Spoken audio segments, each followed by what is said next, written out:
Balane, and I am going to tackle the lesson about creative speech on interpretive reading, declamation, and monologue.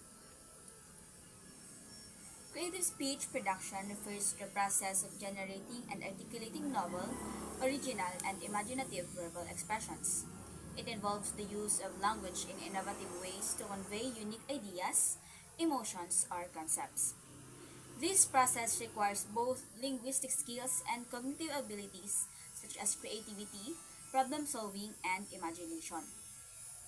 The creative speech production is one of the highlights in speech and in stage arts because the creative speech production allows the speaker to unravel the journey of the character within the story or in the speech.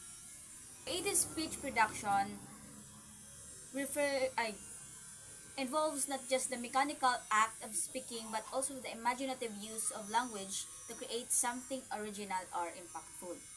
It's a blend of linguistic skills and creative thinking. And now let's move on to our first topic, which is the interpretive reading. Interpretive reading is a critical and active reading mode that involves drawing conclusions and sharing the meaning and emotions of a piece of writing with an audience. It involves reading beyond the literal words on the page and using inferring to find meaning. Interpretative reading refers to the art of reading aloud and conveying the meanings, emotions, and nuances of a written text to an audience. It says here that interpretive reading is a reading method that goes beyond simply decoding words on a page, and it involves understanding the deeper meaning, emotions, and nuances embedded within a text and communicating this to an audience through vocal expression. This active form of reading requires the reader to interpret material thoughtfully, considering its context, tone, and underlying themes. Unlike straightforward or literal reading, interpretive reading demands the reader to engage critically with the text, often making inferences to uncover its deeper significance. For example, a reader may need to identify the emotional undertones of a passage, the motivations of a character, or the implied message of the author. By analyzing these elements, the reader then interprets the text and shares it in a way that reflects its true essence. One key aspect of interpretive reading is the ability to convey emotions and meaning through voice modulation. A skilled interpretive reader uses variations in pitch, pace, tone, and pauses to enhance the emotional impact of the text. This enables the audience to experience the material in a more vivid and personal way. For instance, when reading a poem or a dramatic dialogue, the reader might adjust their tone to convey sadness, joy, anger, or suspense, drawing the audience deeper into the emotional world of the piece. It's not just about reading the words, but about interpreting and translating those words into an emotional and meaningful experience for the listener.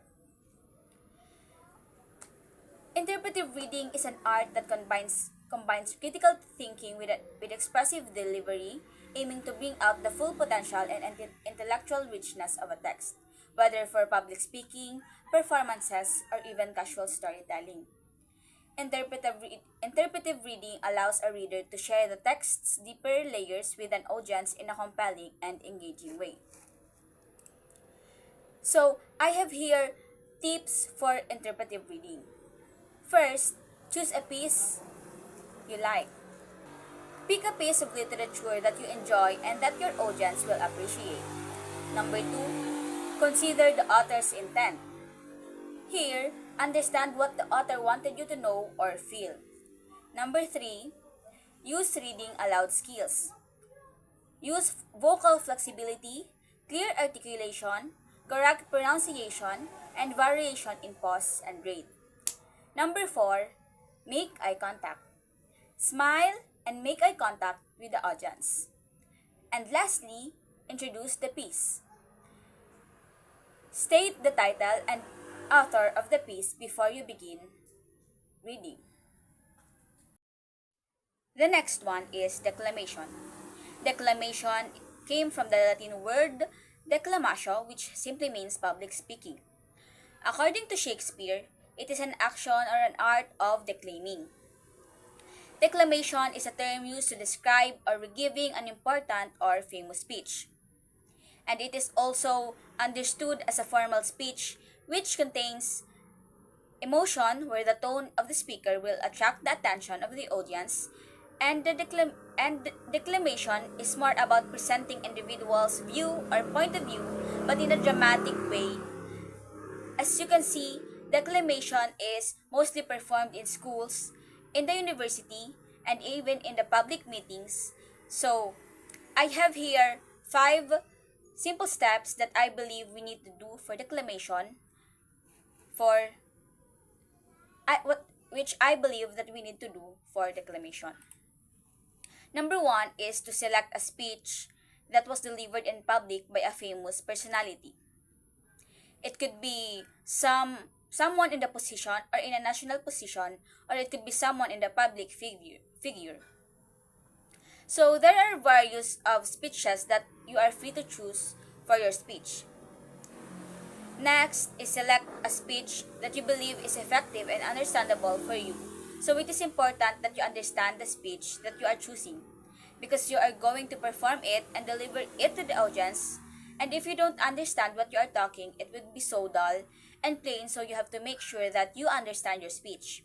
Because of course, for you to feel the delivery of your words and for you to also support your speech through your actions and gestures. The third one is to focus the meaning of the speech and not by how it is delivered by the speaker. Most of us, we are caught on how a speaker delivered the speech and how confident a speaker in front of a big crowd and how he or she managed to finish the speech without getting distracted. Well, it's really good we can be inspired by that setting or that confidence, but remember that the purpose of choosing that speech is for you to express and not to impress yourself. You choose you chose that speech because you want to inform your audience, and the purpose of your speech is important for us to be wise and choose that what we are going to deliver to the audience. Number 4, create your own version of speaking or delivering the words for the declamation out of its original tone. Again, you have to make sure that you are not influenced by famous personality who delivered a certain speech, but it is on how you express the message in your own version. And lastly, be confident. It may sound cliche, but confidence is a real thing because it could serve as your self-support system during your performance. As a teen, we are susceptible to public pressure, scared to voice our opinions, to do anything. Let us now proceed to our next and last topic, which is the monologue. Monologue is a speech delivered by one person. According to Shakespeare, it is an action or an art of declaiming. It came from the Greek word monologos, which means to speak or speaking alone. The writer should use the first person in writing monologue. The writer should use the first person's point of view using I think, I feel, or I don't know what to say. And there are 3 considerations when writing a monologue. First one is the character's backstory or importance of the storyline. Monologue helps inform the audience about the character. Second one is the character's motivation. In character's motivation, you have to know the purpose of your presentation. And the last one is the character's voice. Here, monologue should be feel natural and invincible. You can use language that sounds more authentic. And in writing a monologue, there is a beginning, the middle, and the end. The ending is about to wrap up with a quick statement, but you don't need to explain the whole point of the story at some time, because it at this point you have to trust your audience to derive the meaning themselves from it themselves. In writing a monologue, I have here four tips on how to write a monologue. Number one is to keep it concise.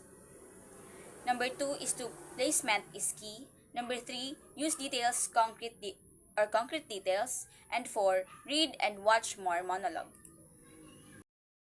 And that ends my report. Thank you so much.